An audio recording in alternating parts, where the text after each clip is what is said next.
Good afternoon, everyone, and welcome to DREF Research Matters for All of Us November webinar number 1. Today, we are going to talk about healthy hair and skin for all of us. When we initially began to advertise this particular webinar, there were a lot of questions that came out about what will we talk about today. As you know, in the African American community, colorism, which is really the discrimination of various populations based on skin color, has various connotations. However, we're here to talk today about how we can all be healthier related to our hair and skin, whatever the tone or whatever the texture. So again, thank you very much for joining us today.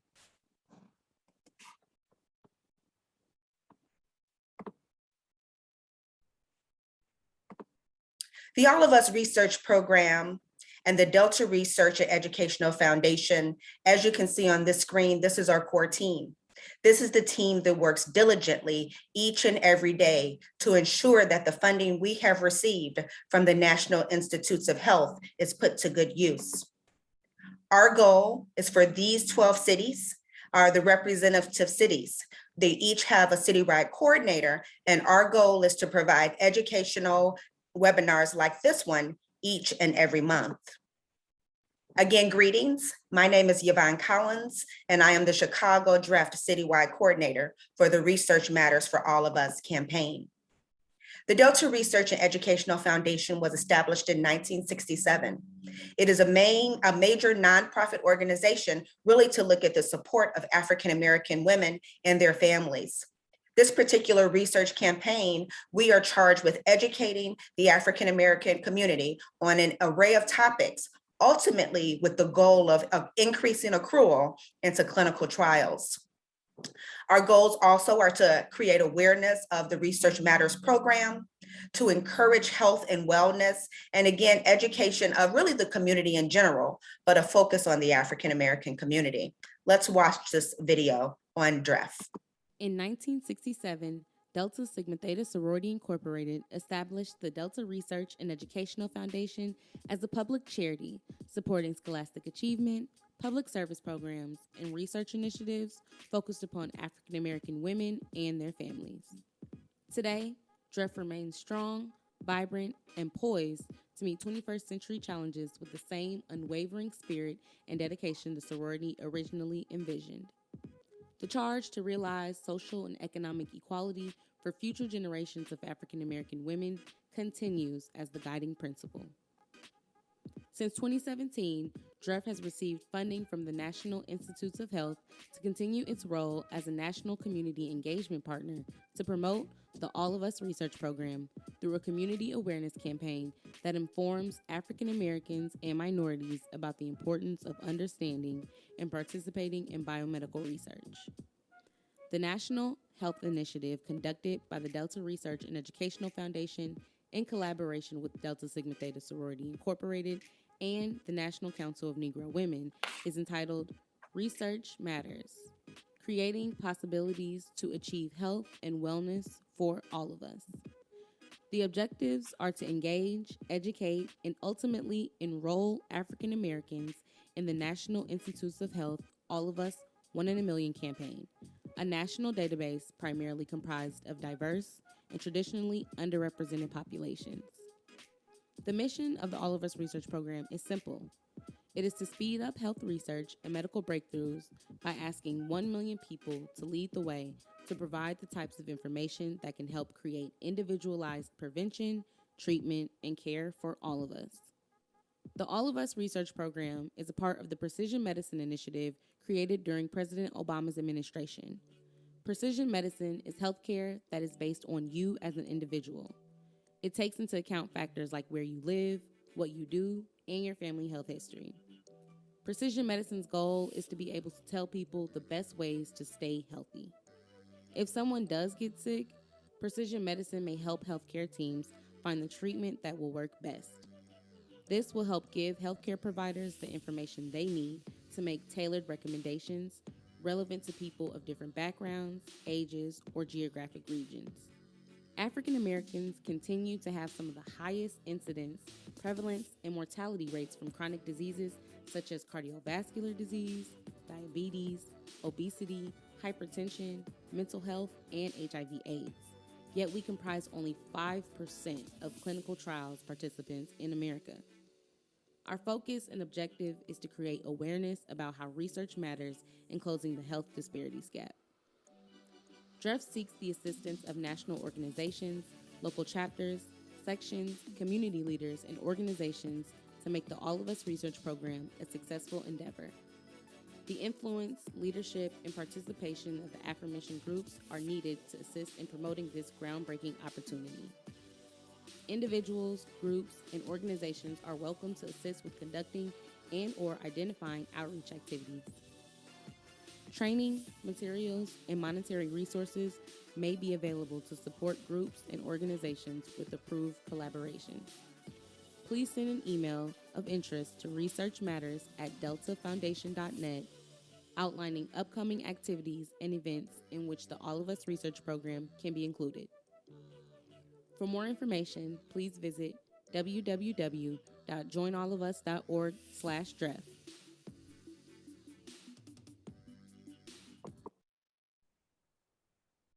So each of the cities listed in the circle here engage the community as part of the NIH All of Us research program.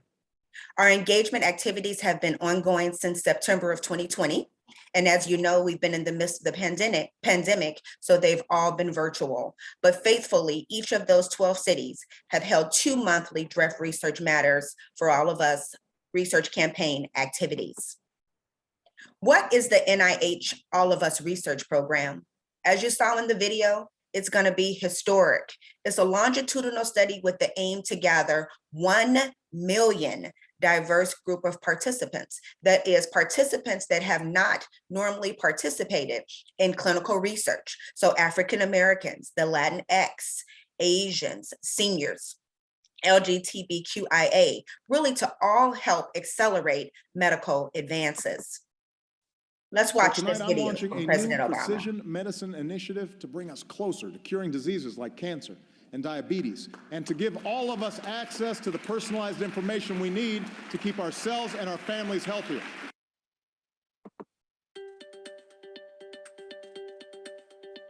Let's learn about precision medicine. My name is Janelle Johnson. I'm a biologist in the Laboratory of Neurogenetics for the National Institute on Aging within the National Institutes of Health. Dr. Janelle Johnson has long had an interest in neuroscience, especially in neurodegenerative diseases. My focus is on the genetics of neuromuscular diseases, in particular ALS, but I also study neurodegenerative diseases such as Alzheimer's and Parkinson's disease. Developing treatments for these diseases, treatments that are geared to the individual person, is also one of Dr. Johnson's goals. Research has advanced to the point where personalized medicine has become a reality. And when I say personalized medicine, I mean that specific traits that you might have are more easily targeted by particular drugs. As researchers, we can target those drugs and find the best possible solutions for your diseases. To find these solutions, scientists need to conduct clinical trials, research studies with volunteers, to see which treatments are safe and effective, and for whom. If African Americans participate in research studies, they have the opportunity to treat or ultimately cure diseases. If not, we won't be sure if the current studies will apply to them. Dr. Johnson says that more African Americans are needed for these studies, but there is sometimes reluctance to participate in clinical trials. African Americans are often fearful of participating in clinical trials, and I think this largely has to do with the Tuskegee syphilis study, which lasted for about 40 years, so a lot of people were impacted by that. However, today protections are in place that make participating in a study a very safe experience. I think that African Americans can take time to educate themselves and others about the clinical trials that exist and the informed consent process.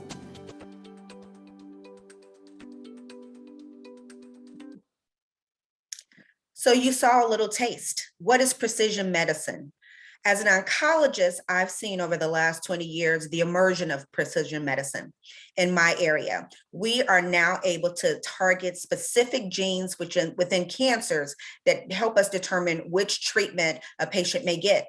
So when I started oncology, each and every patient may have gotten the same drugs. Now we're able to target specific therapies toward their cancer. It's really an emerging approach to look at disease treatment, but also prevention. It takes into account many more than just you have cancer or you have diabetes or you have hypertension. It takes into account all of the individual variables in your life. So your lifestyle in terms of what you eat, what you drink, what is your family history, your socioeconomics and your environment, but more importantly, your biology. And that is definitely a radical shift in how we take care of patients. And so I ask you to participate with us as we continue to accrue patients to the All of Us campaign. I will now turn it over to our healthcare partner organization, which is Northwestern Today. Nicole, let me know when you're ready. Absolutely. Well, thank you, Dr. Collins, for that really nice presentation of the All of Us research program. I'm so happy that I can join you guys today, and I appreciate you taking the time to learn a little bit more about the program. And so I will share some of the next steps that you can take for enrollment. The next slide, please.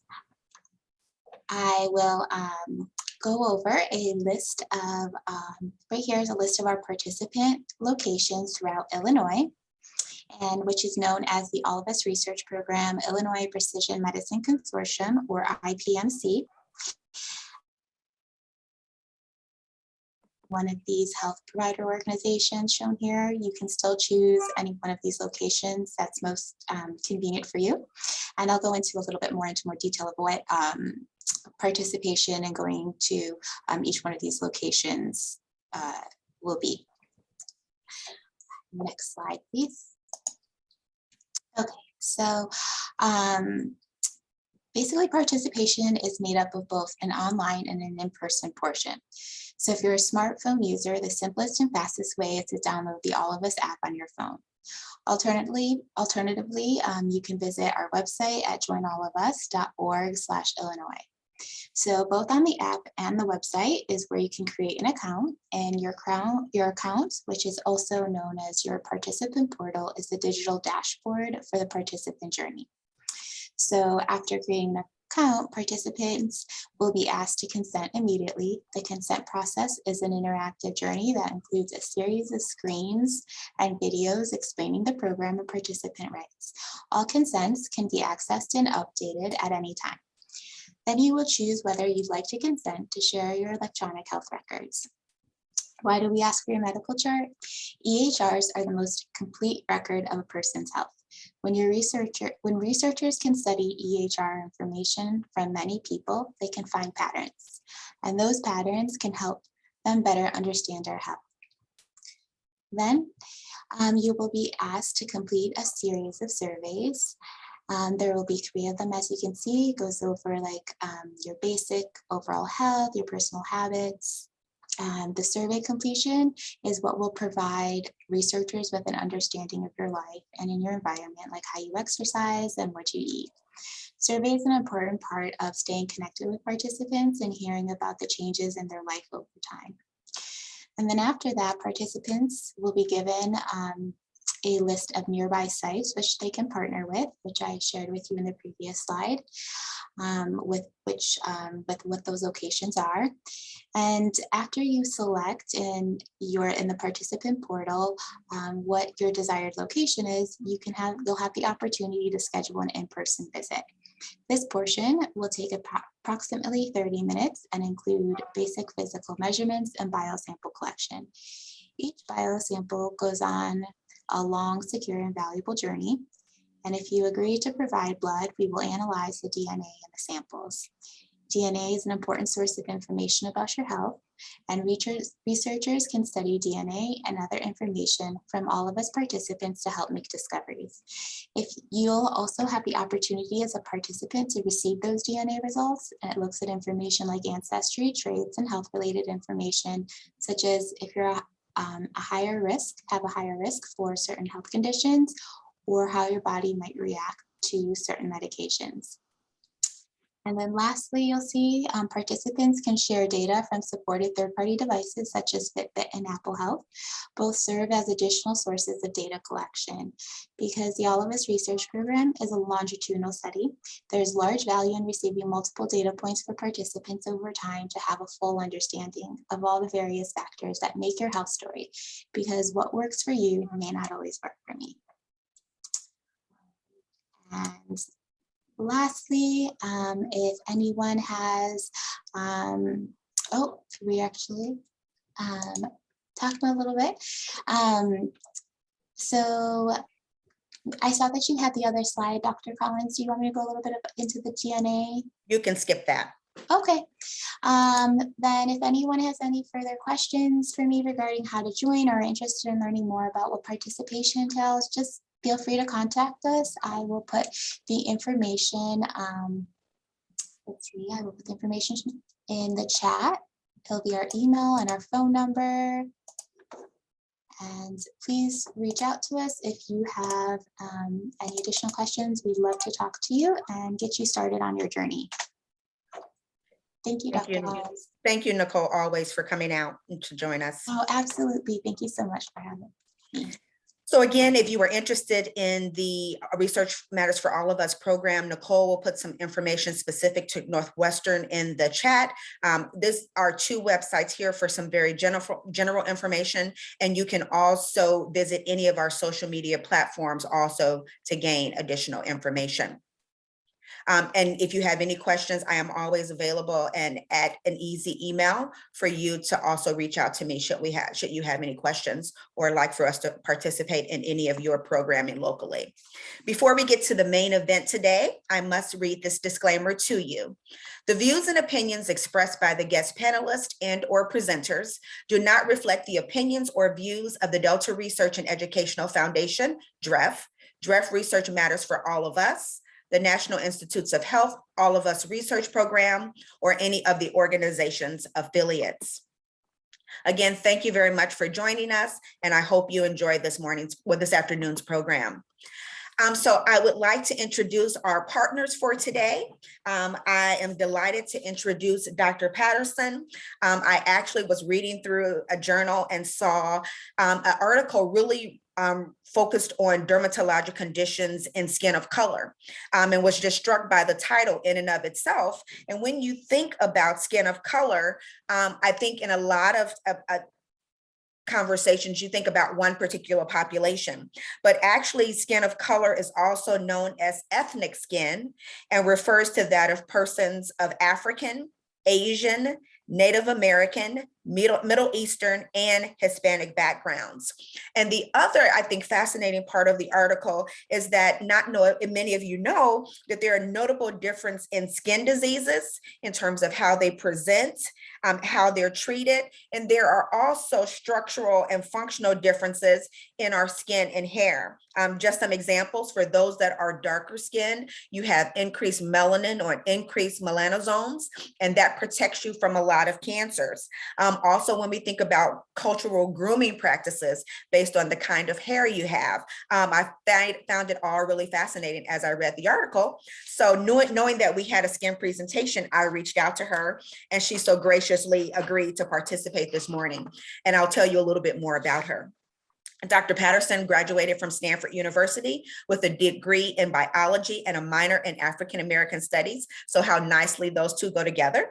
She then obtained her medical degree from the Morehouse School of Medicine in Atlanta, her residency program in internal medicine at Brigham and Women's, and then her dermatology fellowship at Duke University. She joined Northwestern University as assistant professor of dermatology and worked closely with medical students and residents.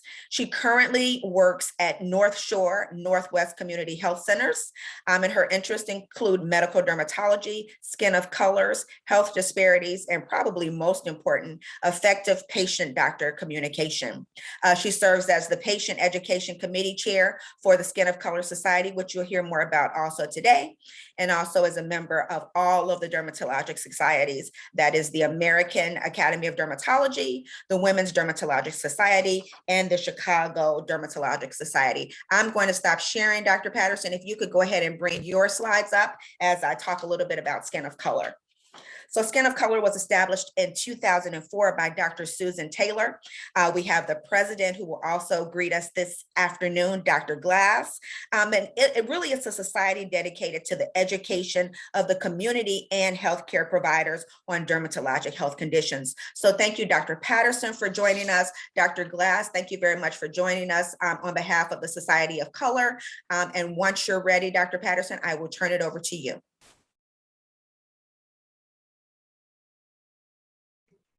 All right, thank you, Dr. Collins, for that introduction. I'm really excited to be here and to be able to share with you all and to support the efforts of DREF as well as the NIH to be more inclusive in research so that we can really advance medical care and take care of all people the way that they need to be cared for and deserve to be cared for.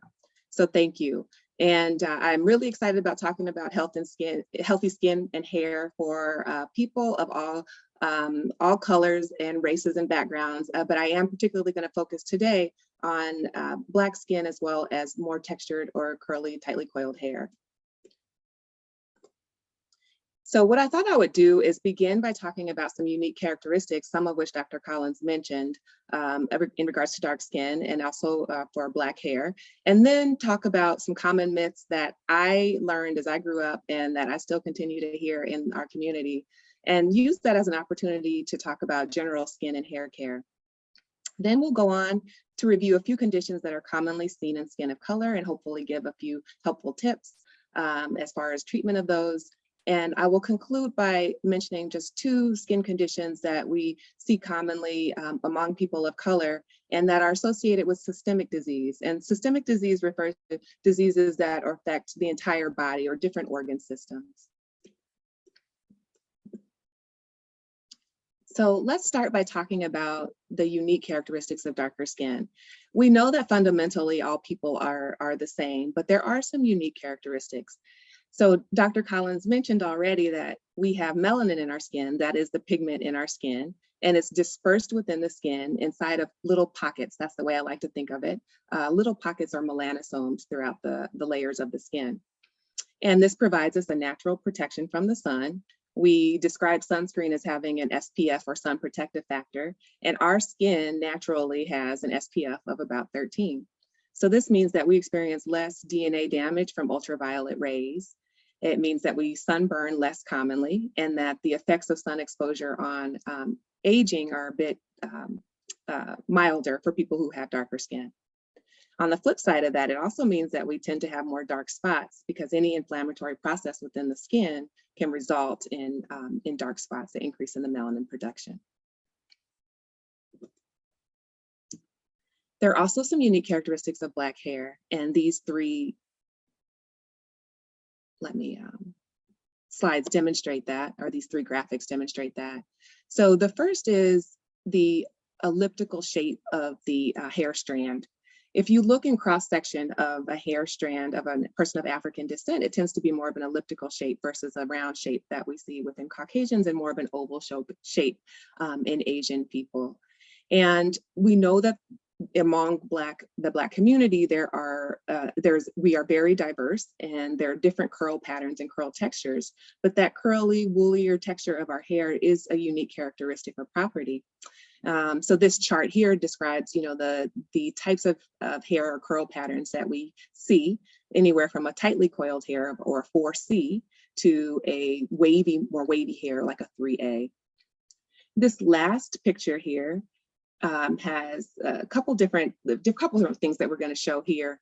If you look at the first component in slide, or component B of this chart, it shows a person with straight hair, and you see a knot there, which is common in all people to have knots in their hair. But in people of African descent, we tend to have more complex knots, as that's seen in part A here. And then C and D show fractures in the hair strand and splitting in African hair that is more common than in straighter hair. Additionally, textured hair tends to have less water content and less sebum or oils in the hair, and increased fragility, and may grow more slowly.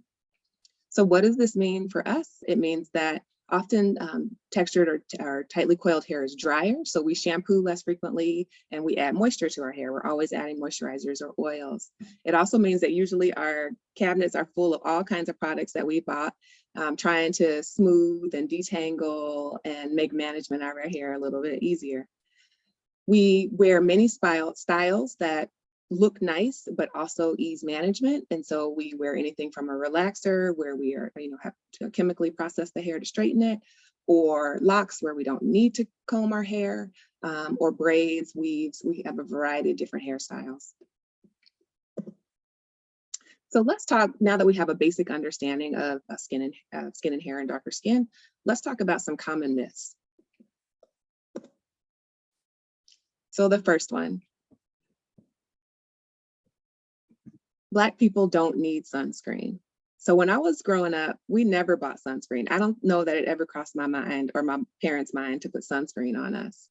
But indeed, this is a myth, and we all do need sunscreen.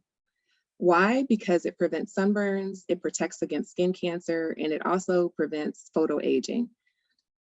Additionally, if you're a person that's dealing with dark spots, sunscreen can help, is an essential part of that treatment for dark spots. If you treat and you don't use sunscreen, it's almost like your efforts are you're going to be turning your wheels or spinning your wheels because you'll never get rid of the dark spots. So when we think about sun protection, we want to use sunscreens that have an SPF of 30 or greater and that are broad spectrum. And all sunscreens now that are sold in the US must be broad spectrum. We also want to make sure that when we're outdoors, we're reapplying every couple of hours. And we're reapplying every couple of hours. And even when you don't think that you're really going that far, I'm just going to drive to the car to go to the store and get in and out, or to work in and out. We still want to remember that ultraviolet rays can come through the windows. And so even that drive to work can give you some sun exposure, and you want to make sure that every day you're making this part of your routine. Now, some of the things that I commonly hear from patients are that sunscreen makes them look ashy or purple or white, and those things can all be true. And so I wanted to talk a little bit about the difference between sunscreens. You can have chemical blockers or physical blockers. Those are the two main categories.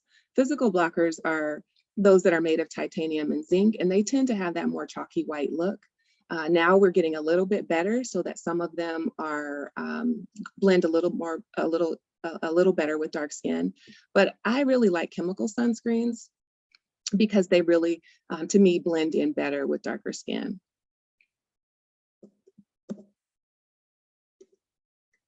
Now, as far as some general skincare tips, how does the sunscreen fit into your routine? Well, we all want to make sure that we're cleansing every day, and then following that with a moisturizer and your SPF 30. I personally like to combine my moisturizer with my SPF, so I get a combination moisturizer, and that means that I have one less thing to do. After that, you can apply makeup on top of that moisturizer. Now, to note, if you have a condition that you're being treated for, so let's say you have acne or some other skin condition and you have topical medicines, those will go on right after you cleanse your face before anything else. I also wanted to make a note that more product is not always better, because I often have people bring me bags of things that they are using. So they'll bring in, 20 different products, and that's just too much. Really, a simple regimen is better. You can get more dryness, more redness, more irritation by combining products. And so in my mind, simple regimen is better than more complicated. And your products don't need to make your skin feel different to be effective. So they don't need to tingle or feel warm or have any sensation associated with them. Again, some of those products can be just more irritating to your skin. All right, so let's talk about skin cancer. Another thing that I know many people believe is that Black people don't get skin cancer, but this just definitely is not true. Even though it's less common, dark-skinned people can get skin cancer. It often occurs in non-sun exposed areas or is detected late. And I believe that that's in part related to darker skinned people thinking that they're not going to get it, so not looking for it. And unfortunately, this can lead to worse prognosis. So we all need to know what to look for And I am going to take some time to go through that now.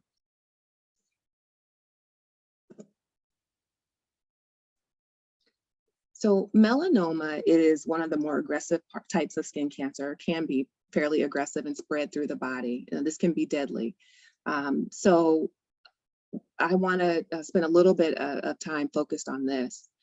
Acrolentiginous melanoma refers to melanoma that occurs on the palms, the soles, and the nails. And this is the most common form of melanoma that we see among people of African descent.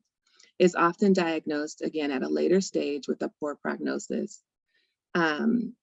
This is the type of skin cancer that Bob Marley died of, which you probably all are aware of that story of him having a skin cancer on his toe, going to one doctor said, no, that's okay, and then going to another and being diagnosed.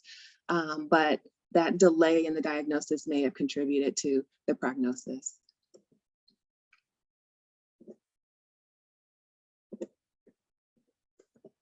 So, let's see, okay. So the other part of melanoma, oh, I want to go back to that slide. Let me just emphasize something.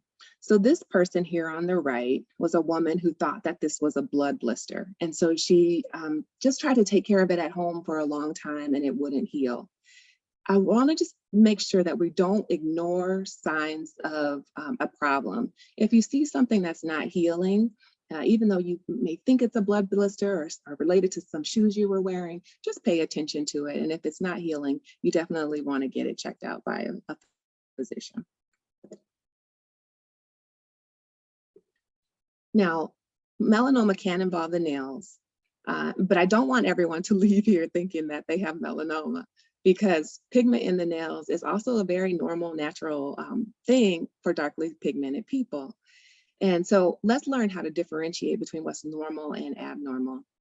If you look at this picture on the left, this is a person, again, with dark skin, and you can see that they have multiple bands of pigment throughout their fingernails. So this is really common when it's related to just your physiology, when it's normal, that band will be noted in more than one nail.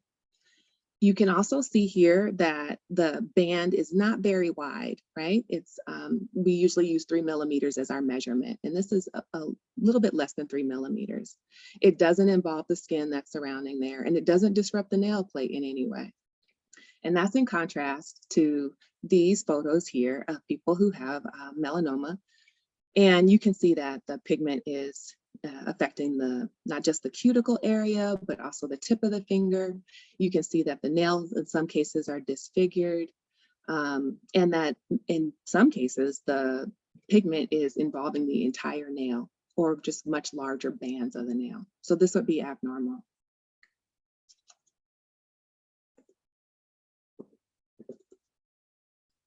Now, there are other forms of skin cancer which are much more common. And basal cell carcinoma is the most common skin cancer among the population in general. In darker skinned people, it can look differently. And so you can see here this red spot on the nose, but it also has pigment in it. And that's a characteristic feature in people of color. Squamous cell carcinoma is the most common skin cancer in people of African descent. And it can look variable. So in this patient, the area here is a hard bump on the skin. Now, in other people, it may just be a dry patch that's on the skin. So if you're moisturizing and it just won't go away, it's just persistent. It's not you're trying to get it to attempt to moisturize, but it's just not doing the trick. You just want to make sure that you're thinking about squamous cell carcinoma.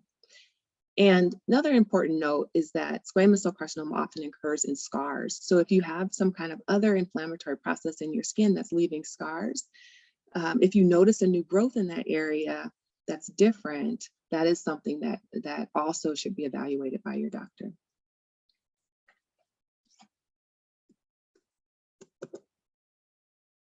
So now let's talk a little bit more specifically about what to look for. We know that skin cancer occurs.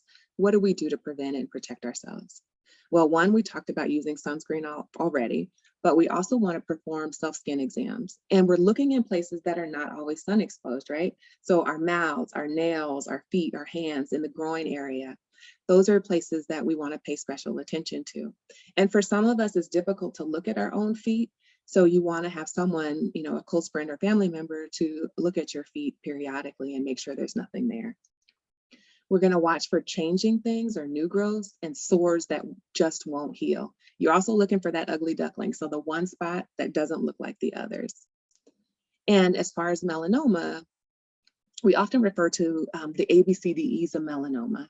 So this chart on the right describes those and talks about asymmetry of a lesion, an irregular border, a spot that has multiple colors in it, or a spot that's larger than the size of a pencil eraser.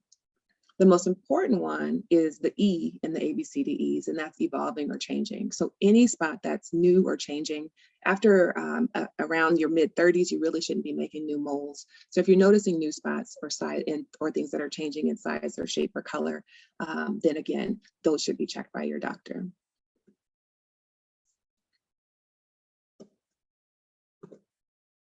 All right, so we've talked a bit about skin. Let's move on and talk a little bit about hair. So you want your braids or weaves tighter so that they last longer. We definitely want them to last longer, but we don't want them to be tight. We definitely don't. And why? Because this can contribute to hair loss. And I'm going to review a couple types of hair loss that may be associated with our styling practices. So the different things that we do to our hair.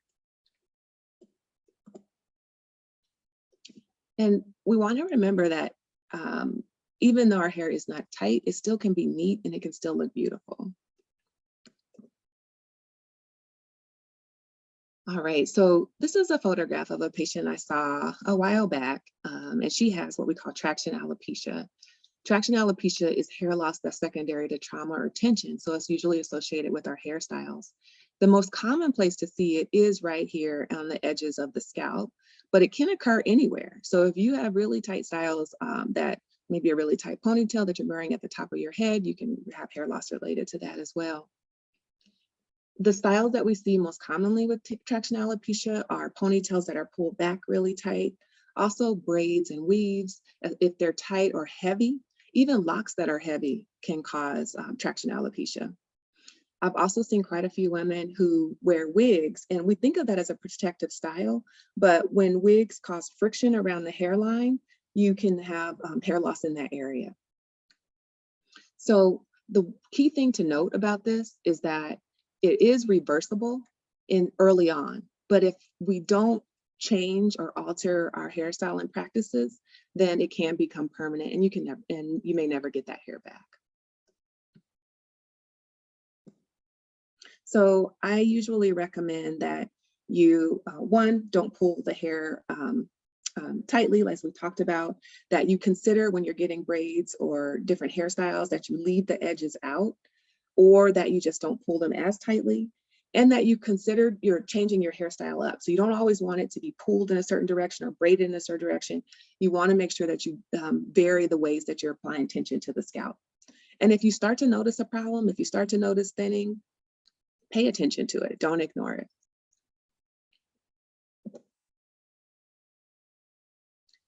Now, this is a condition that has been described more recently in the last couple of decades. It's called central centrifugal cicatricial alopecia, and it's a mouthful, so we usually say CCCA.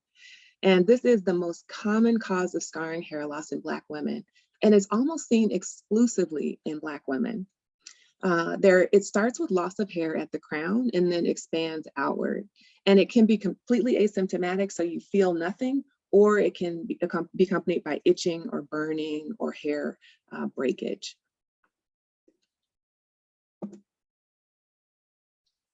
Unfortunately, it's often detected late, and thus the scarring has already occurred, and it's difficult to really treat it effectively. We're focusing always on keeping it from progressing, not necessarily hair regrowth, but the earlier that you can catch it, the better. The exact cause of CCCA isn't known. We're still trying to figure it out. Fortunately, in the last couple of years, some new genetic findings have been encouraging, and I am excited to, again, benefit from more research to learn more about the cause and effective treatments.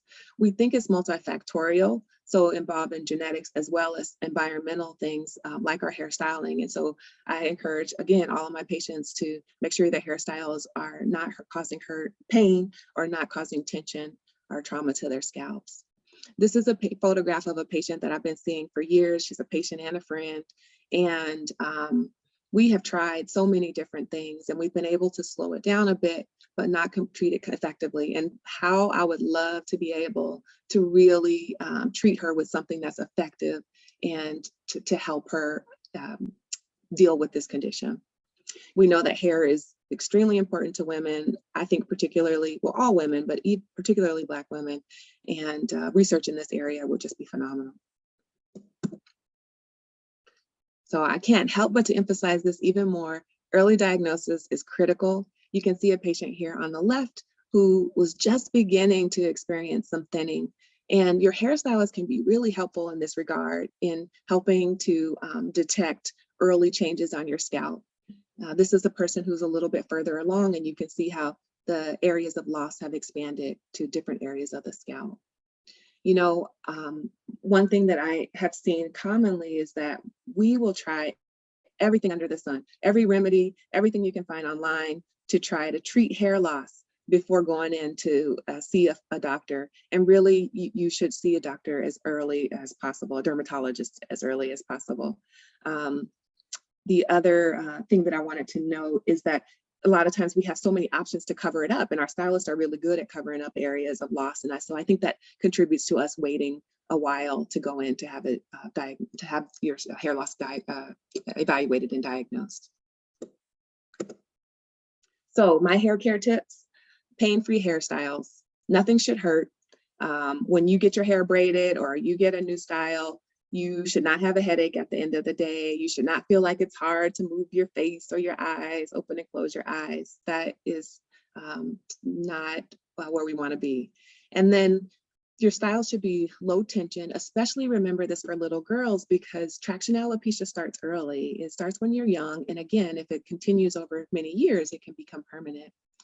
In general, we should be shampooing our hair regularly, at least every 2 weeks. You know, the product buildup in our hair can lead to breakage, and then also just inflammation on the scalp and the dryness and the itching. And itchy, dry scalp is not normal. That is something that should be treated because that's a source of inflammation and can lead, or we think may contribute to hair conditions like CCCA. And then again, protective styles are not always protective, so be really careful, be cautious.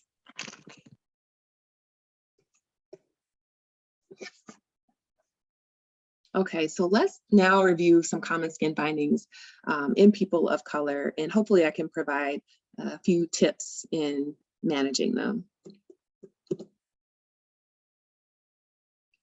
So this is something that it seems very, very often. People are concerned about dark spots that occur after acne or any kind of injury or inflammation in the skin. In many cases, I find that people are more concerned about the dark spots than they are whatever's causing them, like the acne on their skin. So, but you have to treat the underlying cause. If you don't treat the underlying cause, then you'll continue to develop these dark spots. You want to avoid picking or popping or scratching the skin. Those add to the inflammation that's there, and so they can, again, increase those melanocytes to produce more melanin in the area. Lightening creams can be helpful, but they should be used appropriately. And you want to make sure that you are, again, using your sunscreen so that these spots can go away and stay away.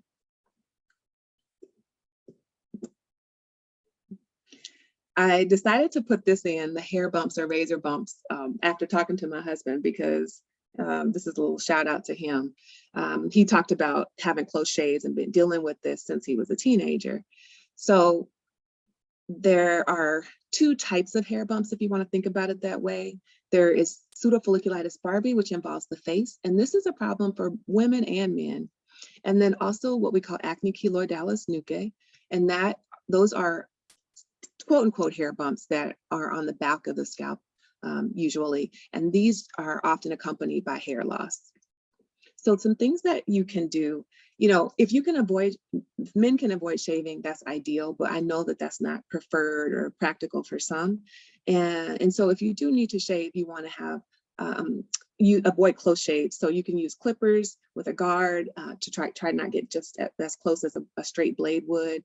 You want to shave in the direction that the hair is growing. And while shaving, not pulling the skin taut, that can cause the hair follicle to actually retract and then cause more of an issue. Using warm towels before you start and shaving cream are also helpful to kind of loosen those hairs up. And then also you can consider other methods of hair removal. So use of depilatories, those are things like Nair or different lotions or powders that you can put on the skin to remove hair, or laser hair removal would also be an option.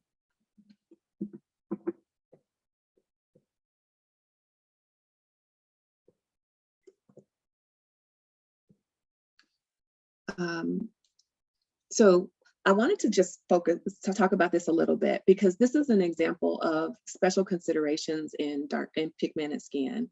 You can't treat everyone the same because of the differences that we are aware of. So laser hair removal is safe, it's effective if you do it right. You need to be in the hands of someone who's has experience treating skin of color, and then also not be afraid to ask questions and inquire and advocate for yourself. These are two pictures. One is a picture of a burn after laser, and the second is a picture of discoloration or white spots that develop because of the type of laser that was selected to use. In this example of the burn, the person who was providing the treatment did not advise this person to wash the makeup off, and that changes the way that the effect that the laser has. And so again, don't be afraid to ask questions and make sure you're in the hands of someone who is experienced.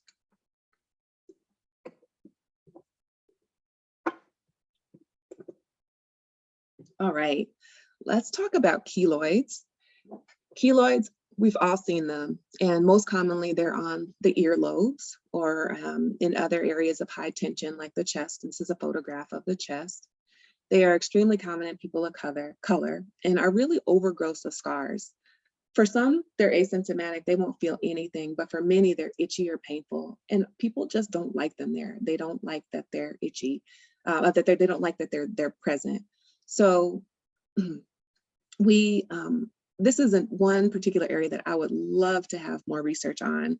Fortunately, we're joined by Dr. Glass today, who is an expert in keloids, and he is working diligently to give us more information to work with. But this is something that I would love to be able to solve for people or to help people with.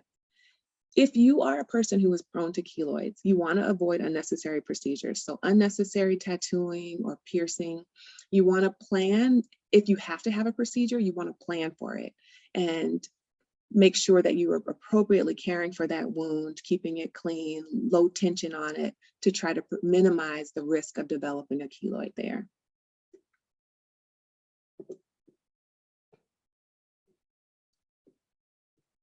Oops, okay. And then eczema is another really common skin condition in people of color. Eczema consists of dry, itchy patches on the skin, and it is so itchy that a lot of times it disrupts sleep and concentration and focus. Our poor kids suffer from this often. Fortunately for them, they will grow out of it most of the time, but for some they do not. And it can leave dark spots on the skin that they're concerned about. It can be a challenge.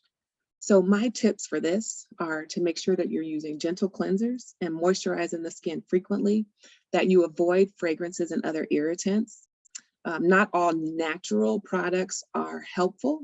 Some natural products may have irritants in them that can actually aggravate eczema.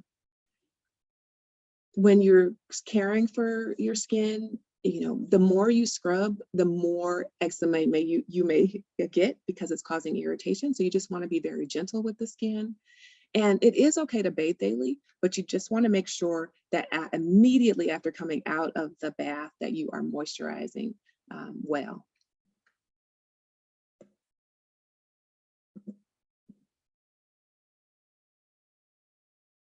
Now, this is a rare condition, hidradenitis suppurativa, but I see it overwhelmingly in my patients of African descent, and it can really be disruptive. In these patients, you get recurrent boil-like lumps under the skin that can drain and then scar.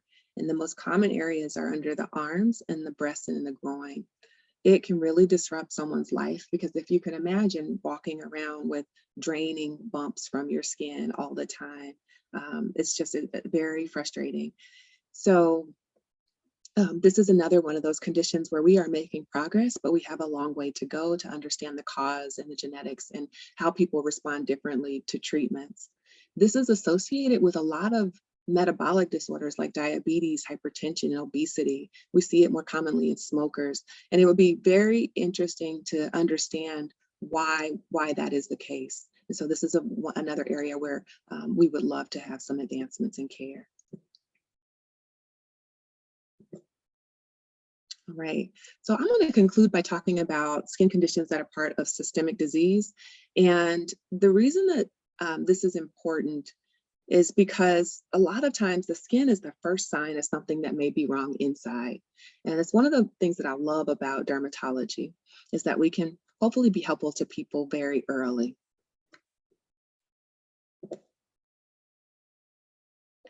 So lupus is an autoimmune condition that can affect just about any organ system in the body. And there are two categories of lupus: the skin, or cutaneous lupus, and then systemic lupus, which affects more of the kidneys, the lungs, or, like I said, many of the organs in the body. Now, discoid lupus is a type of lupus that affects the skin that's more common in dark skin. And you can see here that it results in red and white or lighter and darker patches that can be very itchy and uncomfortable, or it can result in hair loss, as you see in this gentleman here, and permanent hair loss. So with anyone who has these signs or features on their skin, we want to check them to make sure that they do not also have systemic lupus. Systemic lupus will affect anywhere up to 17% of people who have discoid lupus. And the other systemic disease that I'd like to review is sarcoidosis. Sarcoidosis is also a multi-system disease and can be deadly as well. It is a cause of sudden cardiac death. And so when we find skin findings on the skin, we want to make sure that we are evaluating for any disease in any other parts of the body. The skin is affected in 25% of cases, lungs are affected in over 90% of cases. And it is really interesting to me that this condition presents very differently in Blacks versus whites. And also the form of disease is more severe and it's more chronic. And in the skin findings, a lot of times we'll find small red, purplish bumps on the body or on the face in people of color, whereas in other people, we find more nodules that are on the legs, and that disease tends to go away fairly quickly, whereas again, it tends to be more of a chronic disease for people of African descent. And they also tend to have more family members who are affected by the condition.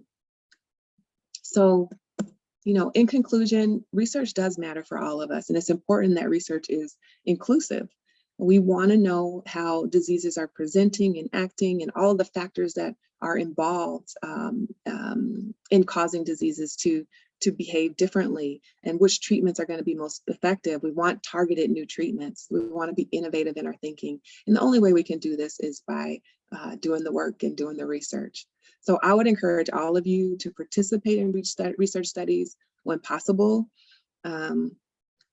There are always opportunities, and it can be helpful for our little people in our lives and their futures. So it was really a pleasure to share with you. I thank you for your attention. I want to give special thanks to the Skin of Color Society, Advanced Dermatology and Aesthetic Medicine, and also to my dear Susan for her help. And that's it. I'm happy to take questions. Thank you very much, Dr. Patterson, for a fantastic lecture. Let me just clarify. Dr. Glass, do you want to speak now or after Q&A?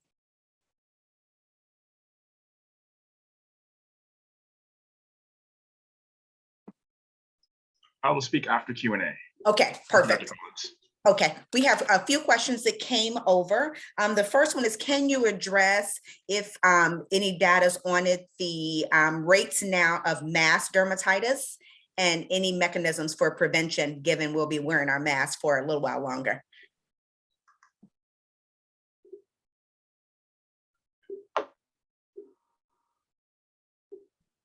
I'm sorry. So the question was about mask dermatitis, acne associated with mask wearing. Yes. This can be a problem, definitely.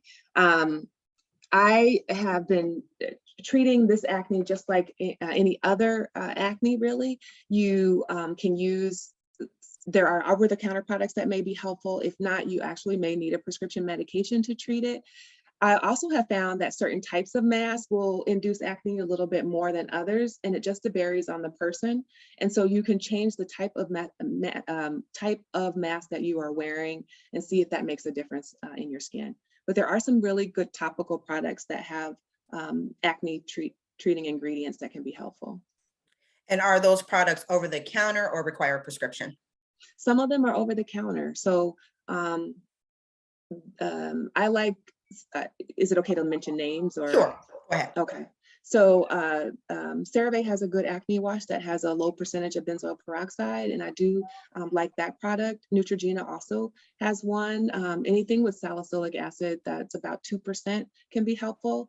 And so there are lots of products that are available. Just kind of have to scan the shelf and try them. And then if not effective, you can have your doctor prescribe something. Thank you very much for that.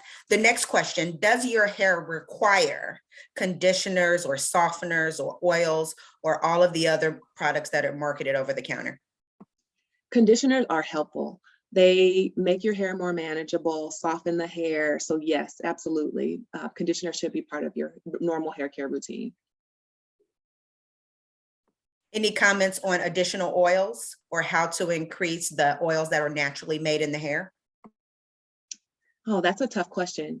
I don't know of a way to naturally increase the oils in the hair, but many of the oils that we have are helpful. You know, anything from, and this is another, I want to stay in my lane.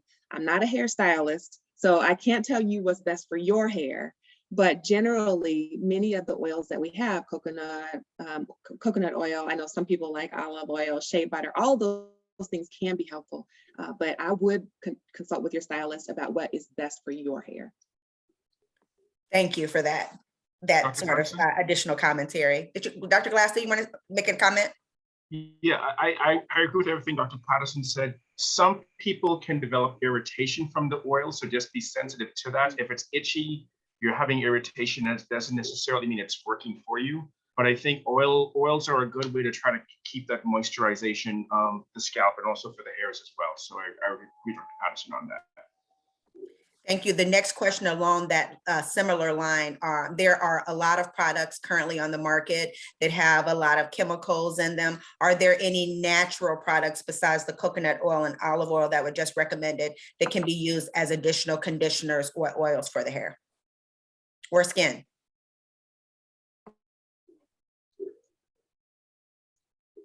I don't have any favorites. No, I don't have any favorites. I'm sorry. Totally fine. We're all learning today. Next question. How do we as a Black community encourage our peers and family to see a dermatologist? Or rather, how do we emphasize the importance of having a dermatologist? You know, talking to people and addressing whatever concerns that they have are really important. We know that as in general, the Black community does not see dermatologists as often as other communities. And, you know, I think that's multifactorial, that there are many reasons that happens. I think sometimes people get discouraged because they see someone who doesn't really truly understand that they think doesn't truly understand what they're experiencing. So I would use, the Skin of Color Society has a database with dermatologists who are experienced in skin of color and who often see patients who have concerns that may be what you are concerned about. And I would I would encourage them to do that. And again, I can't emphasize enough the importance of not waiting until a problem is gets too far along to actually treat. So I think it's a struggle, but talk to them, and maybe, yeah, I guess just talking to them about your experiences would be helpful as well. Thank you, Dr. Patterson. There's a question in the chat from Nicole. Nicole, I'm going to have Dr. Glass answer that question after he gives his talk, so I didn't ignore it. Dr. Patterson, what about castor oil? Is it useful to the skin and scalp? I don't routinely recommend castor oil for the skin or the scalp. I think that there are probably better things that we can do to moisturize the skin and the hair. I also don't like occlusive things on the skin. So I'm not a big fan of using Vaseline on the skin. I know a lot of people use cocoa butter, and there's not necessarily anything wrong with that, but I do feel that we have some good products that are available now as far as moisturizers go that can add other things to the skin than some of the old remedies that we've used in the past. Remember on Saturday night, your grandmother would give you your bath and grease you all up for church on Sunday. So yeah, no more of that. All right, next question. Is having hair plugs an option for hair replacement? Are you referring to hair plugs in hair transplantation? I'm thinking so, but if the person who asked the question wants to come off and verify that, that's what I took it as, but not sure. Yes, that was my question. That's a really good question, and the answer is not simple. I can tell you that historically, we did not do hair transplantation in scarring alopecias. That means those that have scarring and permanent loss. However, we are making strides.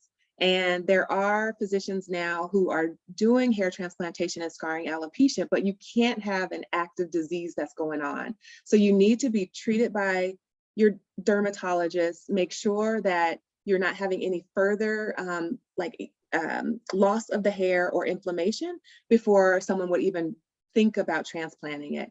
And I have my favorite hair, there are a couple of women who are very well known for transplanting, especially in CCCA. And so I really like to use people who are experienced in hair transplantation. Now, if you do not have a scarring form of hair loss, then yes, you can see just about anyone, any hair transplant surgeon, and they should be able to do that. Thank you, Dr. Patterson. Last question for you, at least in the chat. Any updated or new research on vitiligo? So yes, there is. Do you have a specific question? The person who asked the question? There are some updates. I would say that probably the most exciting new thing has been grafting into vitiligo lesions. So if you have a spot that just will not repigment, we can take melanocytes from a different area of the body and transplant them into areas of vitiligo, and we have seen success with that. There are a few centers in the country that are performing those procedures. Can you use Nair and other like products for hair removal on the face? You can, but those products do contain irritants for some people, or some people may be allergic to some of the content. So I always recommend that before you use it on your face, you would try it on an area, maybe on your forearm, and apply it there. Make sure that you don't have any reaction before you use that on your face. But generally, yes, Nair and other depilatories are safe. Thank you very much. Go ahead, Dr. Glass. A caveat on that too, Dr. Patterson. So with sometimes folks will use Nair or other depilatories to treat the razor bumps, the pseudophilitis barbae that Dr. Patterson mentioned in her talk. Some people have issues with the hair coming out and then curving back in. And if that's the issue, then by all means use the Nair with the taking into account the irritation. Some people, when they shave, the hair gets stuck trying to come out. And for those folks, if they do the Nair, it breaks down the hair, and then the hair's gonna have issues coming out. So it can actually make their kind of flare their razor bumps. So you just kind of have to have a sense as to if the issue is the hair's coming out, or if the hairs are having more of an issue curving back into the skin afterwards. And if it's more so coming out fine, but curving back in problematic, then the nair or the depilatories, if they're not irritating, work great. So. Thank you, Dr. Glass. If you look in the chat, I hope everybody has gained something from our session today before people start to log off, before we are closing out, and I have Dr. Glass speak. There is a link tree that's currently in the chat box. I ask that you go into that link tree and go to the engagement survey.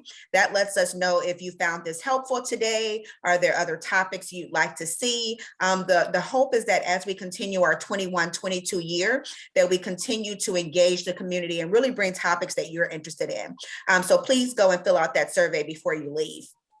Next, I'd like to bring on Dr. Glass, who you've been hearing from already, that will talk a bit about the Skin Society of Color, and he is the current president. Dr. Glass, I'll turn it over to you. Thank you very much, Dr. Collins. Good afternoon, everybody. My name is Dr. Donald Glass. I'm an associate professor at UT Southwestern in Dallas. I am also currently the president of the Skin of Color Society. And the Skin of Color Society, as I previously mentioned, been formed in 2004 by Dr. Susan Taylor, really to specifically address issues pertaining to skin of color. We try to do this through a number of different avenues, through patient education. Dr. Patterson is our co-chair for the Patient Educated Committee within the Skin of Color Society, and did a wonderful presentation to you all this afternoon. We try to do this through research, trying to have more funding to study diseases like keloids and hidradenitis and CCCA, and really trying to help advance the cause for these issues, these skin conditions that have disproportionately affect us and have disproportionately been underfunded as well. We do this through mentorship. We have fewer Black and Hispanic dermatologists than even the average for physicians, which is less than the general population. And so we have pipelines with mentorship, pipelines for observership. So the underrepresented in medicine, medical students of Black and Hispanic heritage can shadow, be mentored, build the resume to increase their chances of matching into dermatology. We're now actually able to help fund 1 year skin of color research fellowships for medical students, so that they can take time and build that resume and increase their competitive nature. And then patient advocacy, really trying to address some of the issues. And this kind of dovetails into the DREF and the research matters for all of us. The fact that we have, especially for historical reasons, with Tuskegee, with Henrietta Lacks, hesitancy to participate in clinical trials, which therefore means we're not at the table when drugs come out, and we don't know if they're going to be as effective for us as white folks. We don't know if they're going to be different side effects. And so it's really important that we try to make sure that we are included in that, the pool, those who we're getting the information to establish the baseline. We're trying to do the studies to see how these things are working. And if we're not part of that study, we don't know, we're not included. And so we have that lack of equity in that regard. One thing I wanted to just kind of bring to everyone's attention is the Skin of Color Society is trying to, plans to set up in June a 1-day clinical trial summit. We're going to be getting representatives from HBCUs, from the NIH, from the Food and Drug Administration, journal editors, patients and patient advocacy groups, and get everybody into one room and talk about what can we do to address the fact that we're not represented in clinical trials. How can we increase our representation in clinical trials? And then we plan to have that kind of published in a derm journal as a proceedings to kind of let everyone in dermatology and research world know what those issues are and some suggestions as to how to address them. I think DREF is doing a wonderful job in trying to help increase our representation in research, especially NIH-funded research. I thank you all for the opportunity to talk a little bit about the society. We're 900 plus dermatologists, dermatology residents, interested medical students, mostly in the US, but scattered around the world. Thank you for your time, Dr. Patterson. Thank you for representing us and giving a wonderful talk. And thank you.